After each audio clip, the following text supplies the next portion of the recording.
Okay, I know how it sounds. I just beat Batman Arkham Origins in the big 2026. I know I'm a little late, about 13 years late, but you gotta understand, every time I tried playing this game before, for whatever reason, the day it took me to beat it, it's literally a game you could beat in a day if you're putting down time on the main story. Then there's still extra stuff to do.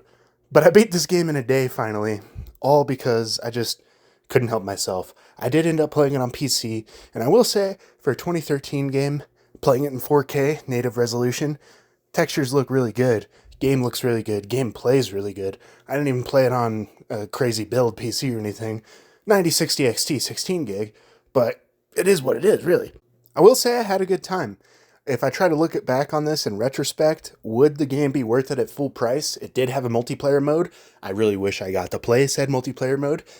I think there's ways to play it on PC still nowadays, but I'm not entirely sure, and I don't think I'm going to really look into it because I doubt the servers are very, well, popular. It's fucking 2026. Who's playing Batman Arkham Origins online?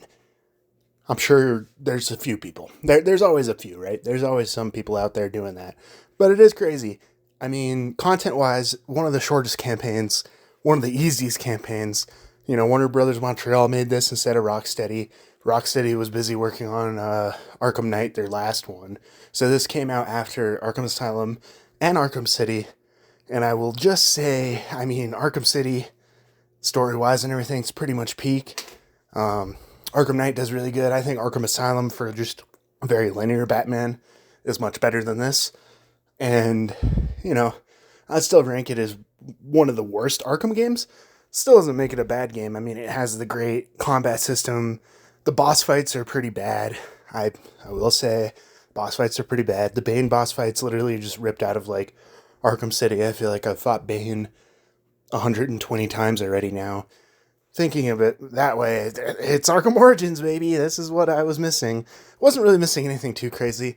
It's an easy, like, 7 out of 10 game that has aged pretty okay. I will say with the story, they do reference just, like, give a lot of reasons, like, why does Batman not just kill people? Because it's the whole thing. It's the whole story. It's the whole premise. And it's because he's a hero. Or at least he's trying to be, I guess. And, I think freaking Troy Baker's Joker was actually really good. You could tell Troy Baker, he's put in the work throughout all these years. He's done some amazing voices. He sounds just like Indiana Jones. It's insane. Troy Baker, he did a good job. Even Batman, he wasn't the original Batman actor. It was not the late, great Kevin Conroy, sadly enough. But, I mean, it works. It was actually Roger Craig Smith. And Roger Craig Smith later went on to reprise his role, and he plays Batman again in the Arkham VR game. Maybe he'll continue to play Batman in the other games. He has gotten older. He could probably do that gruffier voice. He really sounds fine.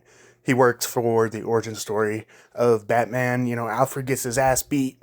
Bane somehow knows the identity of Bruce Wayne, which you're like, how does he know Bruce Wayne's identity? And I'm like walking through the game, and I'm having this moment like, he doesn't talk about it in an asylum or in Arkham City. No, he uses his drugs a little too hard, and you electrocute the shit out of him, and he loses his memory. So he forgets that Bruce Wayne is Batman. He just remembers him as Batman. It's kind of a cop-out, but they didn't really have much to work with, I guess. They could have dug in their bag of, like, really old Batman characters, but we didn't. So, it really is what it is. I can see how Arkham Origins was probably not very liked back in the day, but I bet you that multiplayer was probably really fun. I am going to also have to shout out the fact that this is another game that I could put on my list. 2 superhero games, by the way. Spider-Man Miles Morales, Batman Arkham Origins, and I can't even think about other games right now. But it's a Christmas game. If you ever needed to play a game during Christmas, I, for some reason, played this in early March, so not Christmas. It's already getting hot as hell where I live, but it's set during literally Christmas Eve, and it's played out through the whole Christmas night, and it goes into the Christmas day or whatever, and it's snowy outside, and people say, hey, Merry Christmas, and everything's all decorated. So if you want a Christmas game, play Batman Arkham Origins. Or don't. I don't really know. There might be better Christmas games out there. Parasite Eve, that's a game that I'm gonna have to try. I know that's a Christmassy game. Not a fun one, but it is. But that's Batman Arkham Origins. I played through it. I just wanted to get my thoughts out on it. Nothing too crazy, but yeah, I wanted to talk about it. It was pretty cool.